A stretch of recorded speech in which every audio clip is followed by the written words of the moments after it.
கர்த்தர் இந்த கன்வென்ஷனின் 3ஆம் நாள் மாலையில் நம்மை கொண்டு வந்திருக்கிறபடினால் ஒரு முறை கூட நாம் எல்லாரும் கரங்களை உயர்த்தி ஸ்தோத்திரம் பண்ணுவோம். ஸ்தோத்திரம் ஸ்தோத்திரம் ஸ்தோத்திரம் ஸ்தோத்திரம் ஸ்தோத்திரம் ஸ்தோத்திரம் ஸ்தோத்திரம் ஸ்தோத்திரம் ஸ்தோத்திரம் ஸ்தோத்திரம் ஸ்தோத்திரம் ஸ்தோத்திரம். நமக்கு அவசியமான ஆண்டவருடைய இருதயத்தில் அவர் வைத்திருக்கிற அவருடைய வார்த்தைகளை நமக்கு தந்து நம்ம எல்லாரையும் அவர் அண்டையிலே கிட்ட இழுத்து கொள்ளும்படியாக ஸ்தோத்திரம் பண்ணுவோம். ஸ்தோத்திரம் ஸ்தோத்திரம் ஸ்தோத்திரம் ஸ்தோத்திரம் ஸ்தோத்திரம் ஸ்தோத்திரம் ஸ்தோத்திரம் ஸ்தோத்திரம் ஸ்தோத்திரம் ஸ்தோத்திரம் ஸ்தோத்திரம். கர்த்தருடைய பரிசுத்தமுள்ள நாமத்துக்கு மகிமை உண்டாகட்டும். Glory be to the holy name of the Lord. நாம் அறிந்திருக்கிறது போல சுவிசேஷம் கேட்கக்கூடாத ஒரு பெரிய பஞ்ச காலம் நம்மை நோக்கி வேகமாக வந்து கொண்டிருக்கிறது. As we all know, a period of famine where the word of God could not be heard is coming ahead of us. இப்படிப்பட்ட காலத்தில் நாம் தாராளமாய் கர்த்தருடைய வார்த்தைகளை கேட்கும்படியாக, கர்த்தரை ஆராதிக்கும்படியாக, தொழுது கொள்ளும்படியாக ஆண்டவர் இந்த நாட்களை கிருபையாய் நமக்கு தந்திருக்கிறார். While this is the situation, the Lord has graciously given us these days so that we can freely worship God and abundantly hear the word of God. நாம் அதற்கு நன்றியுள்ளவர்களாக இருந்து இந்த நேரத்தை நாம் பிரயோஜனப்படுத்திக் கொள்ள கர்த்தர் நமக்கு உதவி செய்வாரா. The Lord must enable us to be full of gratitude for this and to make good use of such times. நம்முடைய தியானத்துக்காக நாம் எல்லாரும் அப்போஸ்தலனாகிய பேதுரு எழுதின 1ஆம் நிருபம் 1ஆம் அதிகாரம் 5வது வசனத்துக்கு நேராக நம்முடைய கவனத்தை திருப்பும்படியாக நான் கேட்டுக்கொள்கிறேன். I request you all to turn our attention to the first epistle written by Apostle Peter, chapter 1 and verse 5 for our meditation this evening. Who are kept by the power of God through faith unto salvation, ready to be revealed in the last time. கடைசி காலத்திலே வெளிப்பட ஆயத்தமாக்கப்பட்டிருக்கிற இரட்சிப்புக்கு ஏதுவாக விசுவாசத்தை கொண்டு தேவனுடைய பலத்தினாலே காக்கப்பட்டிருக்கிற உங்களுக்கு அந்த சுதந்திரம் பரலோகத்தில் வைக்கப்பட்டிருக்கிறது. கடைசி காலத்தில் வெளிப்பட ஆயத்தமாக்கப்பட்டிருக்கிற இரட்சிப்புக்கு ஏதுவாக விசுவாசத்தை கொண்டு தேவனுடைய பலத்தால் காக்கப்பட்டு வருகிற உங்களுக்கு அந்த சுதந்திரம் பரலோகத்தில் வைக்கப்பட்டிருக்கிறது என்று பரிசுத்த பேதுரு சபைக்கு, தேவனுடைய ஜனத்துக்கு தெளிவாக எழுதி உணர்த்துகிறதை நாம் பார்க்கிறோம். We find St. Peter writing clearly and exhorting the church that an inheritance is reserved in heaven for you who are kept by the power of God through faith unto salvation, ready to be revealed in the last time. இந்த வேத வசனத்தை நாம் உற்று கவனிக்கிற வேளையில் 4 முக்கியமான காரியங்களை நம்மால் காண முடிகிறது. When we carefully observe this word of God, we are able to notice 4 major things. ஒன்று, கடைசி காலம் என்று ஒரு காலத்தை அவர் குறிப்பிடுகிறார். One, he mentions about a period called the last time.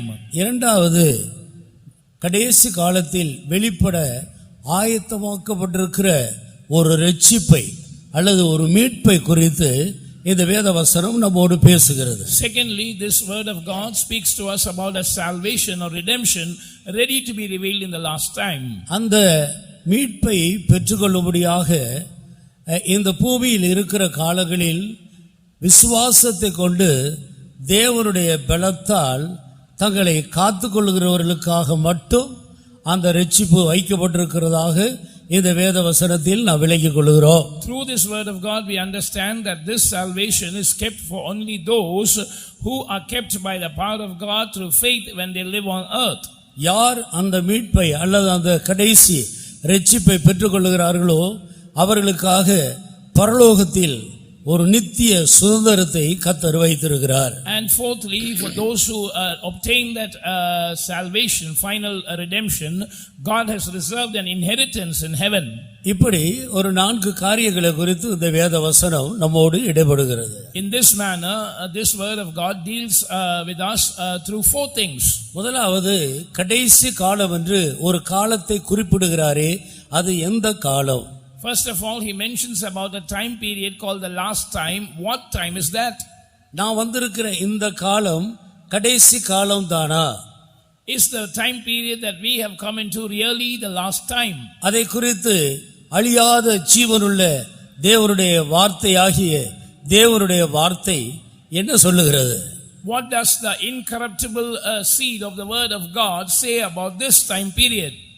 மாமிசமெல்லாம் புல்லை போலவும் மனிதனுடைய மகிமையெல்லாம் புல்லின் பூவை போல இருக்கிறது. புல் உலர்ந்தது, பூ உதிர்ந்தது, கர்த்தருடைய வசனமோ என்றென்றைக்கும் நிற்கும். For all flesh is as grass, and all the glory of man as the flower of grass. The grass withereth, and the flower therefore falleth away, but the word of the Lord endureth forever. இந்த மாமிச சரீரம் ஒரு நாள் அழிந்து போகும். One day this body of flesh will be destroyed. இந்த மாமிச சரீரத்தில் மனிதன் தேடி வைத்த அவருடைய மகிமை எல்லாம் புல் உலரும் போது பூ உதிர்கிறது போல அவருடைய மகிமை எல்லாம் உதிர்ந்து போகும். All the glory that man has earned for himself while on earth will fade away, just like the flower falleth when the grass withereth. இதற்கு இடையிலே தேவனுடைய வார்த்தையின்படி அவருடைய வார்த்தைக்கு நடுங்கி யார் தங்களுடைய ஜீவியத்தை கட்டி எழுப்பினார்களோ அவர்கள் என்றென்றைக்கும் நிற்பார்கள். And in the midst of this, those who trembled at the word of God and built up their lives according to the word of God will abide forever. இந்த கடைசி நாட்கள் என்று நாம் இந்த காலத்தை எப்படி அறிந்து கொள்கிறோம்? How can we know that these are the end times? ஆண்டவர் கடைசி நாட்கள் எப்படிப்பட்ட நாட்களாக இருக்கும் என்று வேதத்தில் சில சம்பவங்களை நமக்கு முன்பாக கொண்டு வருகிறார். The Lord brings certain incidents in front of us to demonstrate to us as to how the last days would be. கர்த்தராகிய இயேசு கிறிஸ்து தன்னுடைய வாயை திறந்து சொன்ன இந்த காரியங்களை குறித்து நான் வேதத்தில் பார்க்கும்போது, ஒன்று லூக்கா எழுதின சுவிசேஷம் 17ஆம் அதிகாரம் 26வது வசனத்தில் நோவா காலத்தை குறித்து அவர் குறிப்பிடுகிறார். When we observe the words of Jesus that he spoke out of his own mouth concerning the last days, in Luke's Gospel chapter 17 and verse 26, he mentions about the days of Noah. வாசியுங்கள். நோவாவின் நாட்களில் நடந்தது போல மனுஷகுமாரனுடைய நாட்களிலும் நடக்கும். நோவா பேழைக்குள் பிரவேசித்த நாள் வரைக்கும் ஜனங்கள் புசித்து குடித்தார்கள், பெண் கொண்டு கொடுத்தார்கள், ஜலப்பிரளயம் வந்து எல்லாரையும் அழித்து போட்டது. கர்த்தருக்கு ஸ்தோத்திரம். Praise be to God. நோவாவின் நாட்களில் நடந்தது போலவே மனுஷகுமாரன் வரும் நாட்களாகிய இந்த கடைசி நாட்களில் அப்படியே நடக்கும். And it shall happen so in the last days of the appearing of the Son of Man, as it happened in the days of Noah. நாம் இதில் விளங்கிக் கொள்கிறோம், நோவாவின் காலத்தில் என்னென்ன சம்பவங்கள் நடந்ததோ அதெல்லாம் எப்போது நடக்கிறதோ அதுதான் மனுஷகுமாரன் வருகிற கடைசி நாட்கள் என்பதை வேத வசனம் நமக்கு தெளிவுபடுத்துகிறது. From this we can infer that when incidents that took place during the days of Noah take place once again, those are the days of the appearing of the Son of Man, and the word of God gives us a clarity about this. அப்படியானால் நோவாவின் காலத்துக்கு நாம் திரும்பும்போது, So if we turn to the days of Noah, ஆதியாகமம் 6ஆம் அதிகாரத்திலிருந்து 6, 7, 8 இந்த அதிகாரங்களில் நோவா காலத்தில் என்ன நடந்தது என்பதை பற்றி நாம் தெளிவாக காண்கிறோம். when we read Genesis chapter 6, 7 and 8, we can understand as to what happened in the days of Noah. அந்த நாட்களில் என்ன நடந்தது? What happened during those days? தேவகுமாரர்கள் மனித குமாரத்திகளை அதிக சௌந்தரியம் உள்ளவர்கள் என்று கண்டு அவர்களுக்குள்ளே தங்களுக்கு பெண்களை தெரிந்து கொண்டார்கள். The sons of God saw that the daughters of men were fair, and they took wives of all which they chose. நீங்கள் தொடர்ந்து வாசித்தால், When you read continually, பூமியானது தேவனுக்கு முன்பாக சீர்கெட்டு போயிருந்தது. the earth was corrupt before God. அந்த நாட்களில் பல சீர்கேடுகளை குறித்து தொடர்ந்து வாசிக்கிறோம். We can read about various corruptions in those days. அதில் குறிப்பிடத்தக்க ஒன்றுதான் இந்த தேவகுமார்கள் மனுஷகுமாரத்திகளை அழகுக்காக சௌந்தரியம் உள்ளவர்கள் என்று கண்டு தெரிந்து கொண்ட ஒரு விஷயம். One notable thing amongst them is that sons of God chose wives out of the daughters of men, looking at their external beauty. Noah காலத்தில் முழு உலகத்தில் உள்ள எல்லா பேழைக்கு உட்பட்ட உயிரினங்களை தவிர, மனிதர்களை தவிர மற்ற எல்லாரும் ஜலப்பிரளயத்தினால் அழிக்கப்பட்டார்கள். Except the living things that entered into Noah's ark and the people, that is the family of Noah, every living thing was destroyed from off the face of the earth. காரணம் பூமியானது கொடுமையினால் நிறைந்து விட்டது. Because the earth was filled with violence. மனிதர்களுடைய அக்கிரமம் பூமியிலே பெருகி விட்டது. The iniquity of man was abounding upon the earth. பூமியானது மனிதருடைய அக்கிரமங்களை தாங்கக்கூடாததாக இருந்தது. The earth could not bear the iniquities of man. மனிதர்கள் தங்களுடைய வழியை கெடுத்துக்கொண்டு ஜீவித்தார்கள். And all flesh had corrupted their way upon the earth. சீர்கெட்டு போன ஒரு நிலவரத்தில் மனிதர்கள் ஜீவித்துக் கொண்டிருந்தார். Men were living in a corrupt way. இதில் அந்த முதல் காரியத்தை மட்டும் நான் உங்களுக்கு சொல்லுகிறேன், மற்ற காரியங்களை நீங்கள் வாசித்து விளங்கிக் கொள்ளலாம். I will just explain the first thing to you, the other things you can read on your own and understand.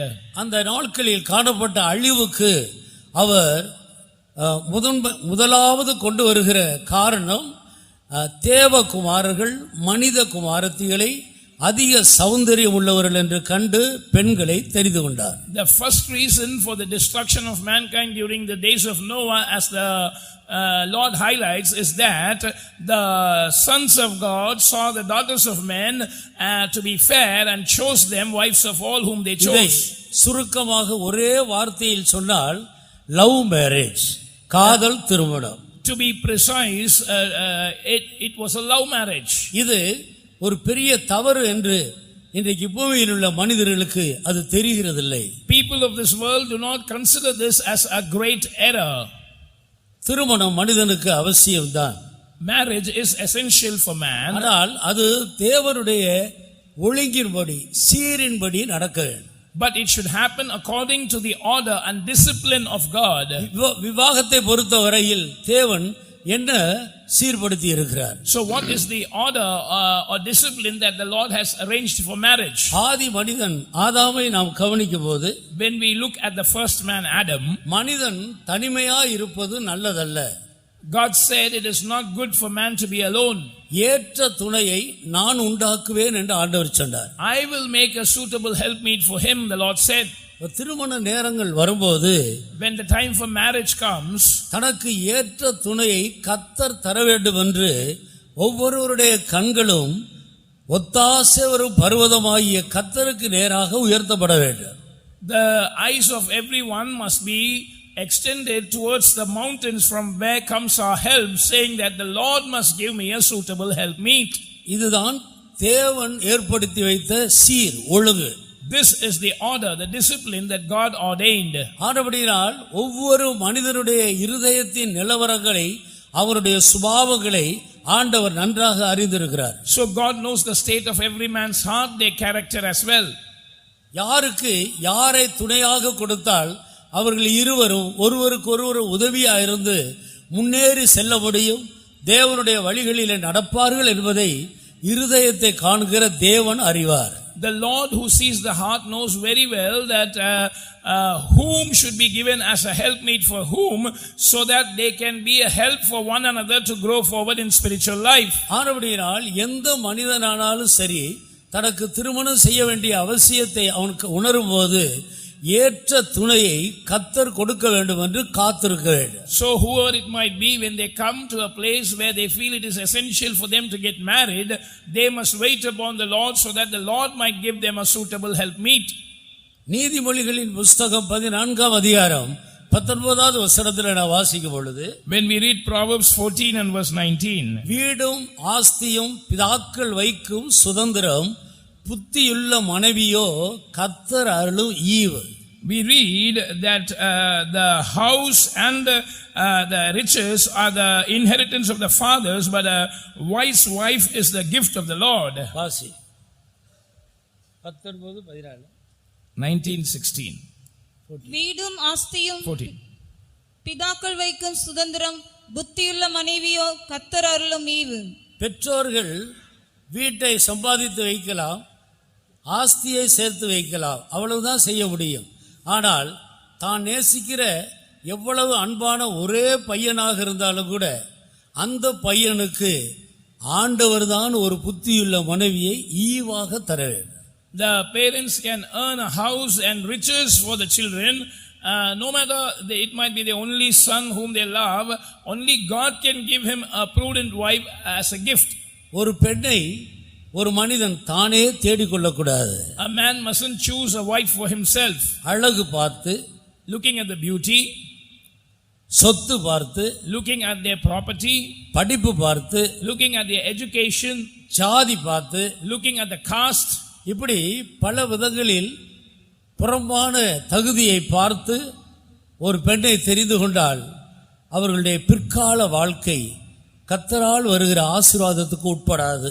and if they choose a wife for themselves by looking at these external factors, their life in the future will not be subject to God's blessings.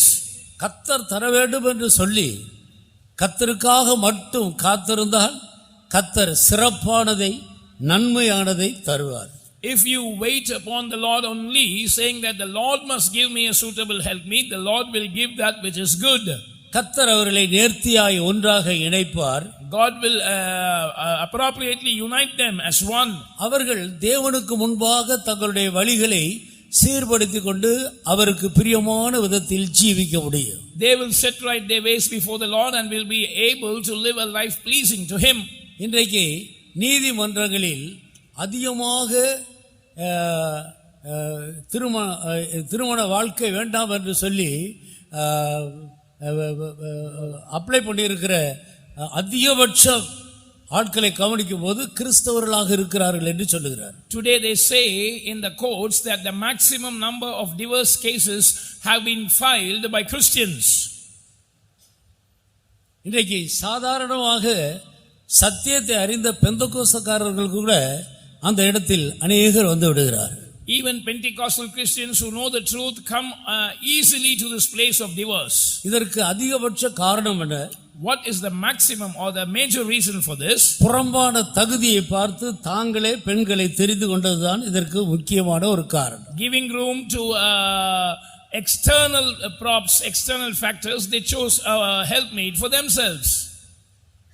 தாங்களும் தெரிந்து கொள்ளக்கூடாது, பெற்றோர்களும் பார்த்து ஒழுங்குபடுத்தக்கூடாது. They must not choose a helpmeet for themselves, neither must the parents choose a girl for them. ஊழியர்களும் ஜெபித்து உதவி செய்யலாம், ஊழியர்களும் கூட தங்களுடைய விருப்பப்படி ஒன்றை ஏற்படுத்த முடியாது. The workers can pray and help them in this regard. They must also not arrange a helpmeet according to their own desire. புத்தியுள்ள மனைவி கர்த்தர் அருளும் ஈவு. A prudent wife is from the Lord as a gift. அது ஈவாக கர்த்தரே கொடுக்கிறார். God gives as a gift. ஆனபடியால் ஒரு பையனுக்கு ஒரு பெண்ணை துணையாக தருவது பிதாவாகிய தேவனுடைய ஊழியம். So it is the ministry of God the Father to give a helpmeet, a girl as a helpmeet for a boy. தேவன் செய்கிற வேலையை இன்றைக்கு மனிதர்கள் துணிகரமாக செய்கிறபடினால்தான் பிரிவுகள் பிளவுகள் உண்டாகுது. There are divisions, there are separations, because man ventures presumptuously to do the work that God is meant to do. இந்த காரியத்தில் தேவனுடைய பிள்ளைகள் மிக தெளிவுள்ளவர்களாக இருக்க வேண்டும். In this manner, people of God must be very sober. நீங்கள் ஒரு காலம் உங்களுடைய விருப்பப்படி இந்த காரியத்தில் துணிகரமாக செயல்படக்கூடாது. According to your own desire, you must never presumptuously engage in this matter. குடும்பமாக எப்படி ஈசாக்குக்கு ஒரு பெண் பார்க்கும்படி ஆபிரகாம் முழுவதும் கர்த்தரை சார்ந்து கொண்டாரோ அதே போல கர்த்தரை மாத்திரம் சார்ந்து கொண்டு விவாகத்தை செய்ய வேண்டும், ஏற்ற துணையை பெற்றுக்கொள்ள வேண்டும். அதுதான் சீர். Just like Abraham leaned upon the Lord entirely to find a girl for Isaac, as a family, you must depend entirely on the Lord for Him to provide a helpmeet, and that is the proper order. அதற்கு மாறாக சம்பவிக்கிறதெல்லாம் சீர்கேடு என்பதை தேவனுடைய ஜனங்கள் விலகிக் கொள்ள வேண்டும். And all that happens contrary to that is disorderly, and the people of God must understand this. நாம் ஏன் இவ்விதமாக இந்த பூமியில் ஜீவிக்க வேண்டிய அவசியம் என்ன? What is the reason for us to live such an orderly life upon this earth? நமக்காக ஒரு மீட்பு, கடைசி காலத்தில் ஒரு மீட்பு வைக்கப்பட்டிருக்கிறது. For us a redemption has been prepared in the last time. அந்த மீட்பை பெற்றுக்கொண்டு நித்திய சுதந்திரத்தை பரலோகத்தில் பெற்றுக்கொள்ள வேண்டும். We must receive that redemption and receive that eternal inheritance reserved for us in heaven. நாம் எல்லாரும் அறிந்திருக்கிறது போல இந்த பூமியானது அக்கினிக்கு இரையாக வைக்கப்பட்டிருக்கிறது. இது வெகு சீக்கிரத்திலே வெந்து உருகி போகும், அது இல்லாமல் போகும். As all of us are aware, this earth is reserved to be consumed by fire. Soon it will come to naught, it will be burnt and melt away by fire. ஒரு காலத்தில் சத்தியத்தை அறியாத நாட்களில் நாம் இந்த பூமியில் நிரந்தரமாக இருக்க போகிறது போல நாம் தேடினோம், சம்பாதித்தோம், சேர்த்து வைத்தோம். இந்த பூமியோடு நம்முடைய ஆத்மா ஒட்டி கொண்டிருந்தது. பூமியில் உள்ளவைகளை நாம் அணைத்து கொண்டிருந்தோம். Once out of ignorance, as though we are going to live eternally upon this earth, we tried to fend for ourselves, we tried to earn, and we tried to accumulate things, and our soul was cleaving unto the dust. இப்பொழுது உண்மையான சத்தியத்தை ஆண்டவர் நமக்கு வெளிப்படுத்தி இருக்கிறார். Now the Lord has revealed what is the real truth to us. இந்த சத்தியத்தின் நிமித்தம் மற்ற எல்லா ஜனங்களை விட்டு நாம் வேறு பிரிக்கப்பட்டவர்களாக இருக்கிறோம். Because of this truth we have been separated from all other people. மற்ற பெயர் கிறிஸ்தவர்களை விட்டும் கர்த்தர் நம்மை பிரித்தெடுத்து கொண்டு வந்திருக்கிறார். The Lord has separated us from other namesake Christians. கிறிஸ்துவை அறியாத மார்க்கத்திலிருந்தும் அநேகரை கர்த்தர் கொண்டு வந்திருக்கிறார். And the Lord has brought many of you from religions which did not know God. நாம் எல்லாரும் பிதாவினால் இழுக்கப்பட்டவர்கள். All of us have been drawn by the Father. என் பிதா ஒருவனை இழுத்து கொள்ளாவிட்டால் ஒருவனும் என்னிடத்தில் வரமாட்டான் என்று கர்த்தராகிய இயேசு சொன்னார். The Lord Jesus said, no man will come to me except he is drawn by my Father.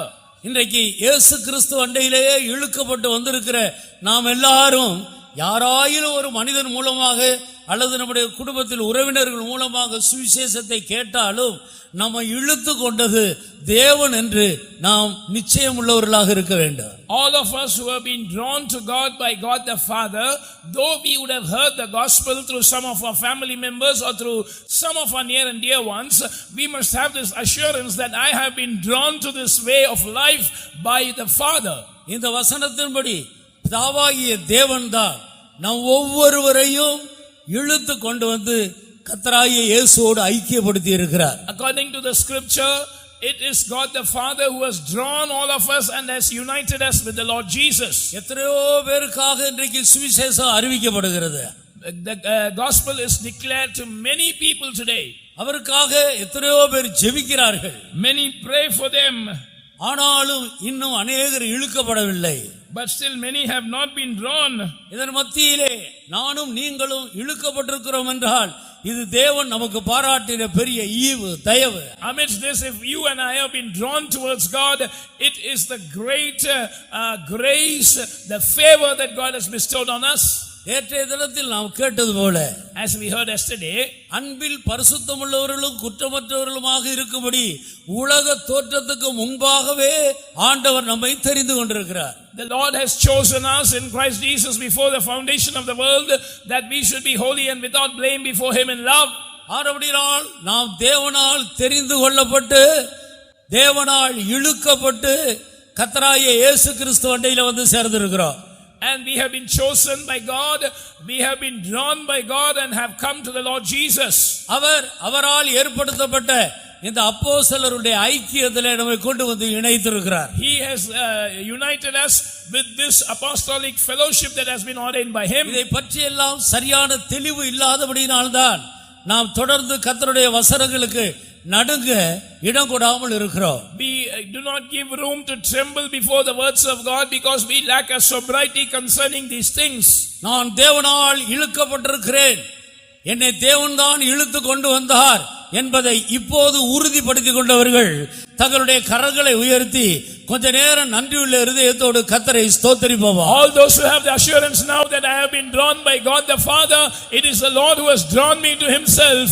Lift up your hands with gratitude and praise God. Praise the Lord. ஸ்தோத்திரம், ஸ்தோத்திரம், ஸ்தோத்திரம், ஸ்தோத்திரம், ஸ்தோத்திரம், ஸ்தோத்திரம், ஸ்தோத்திரம், ஸ்தோத்திரம், ஸ்தோத்திரம், ஸ்தோத்திரம், ஸ்தோத்திரம், ஸ்தோத்திரம். கர்த்தருடைய நாமத்துக்கு மகிமை உண்டாகட்டும். Glory be to the name of the Lord. ஆரோடியால் பிரியமானவர்களே, Therefore, beloved, இனிமேலாயிலும் அந்த நோவா காலத்தில் காணப்பட்ட அந்த சீர்கேடு இந்த குறிப்பிட்ட ஒரு விஷயத்தில் ஆயிலும் நமக்குள் வராதபடி நாம் ஜாக்கிரதையாக இருப்போமாக. hereafter at least in this one aspect, let us be careful, diligent, lest the corruption that was seen in the days of Noah creeps into our lives. இந்த கன்வென்ஷன் கூட்டத்திலே கூட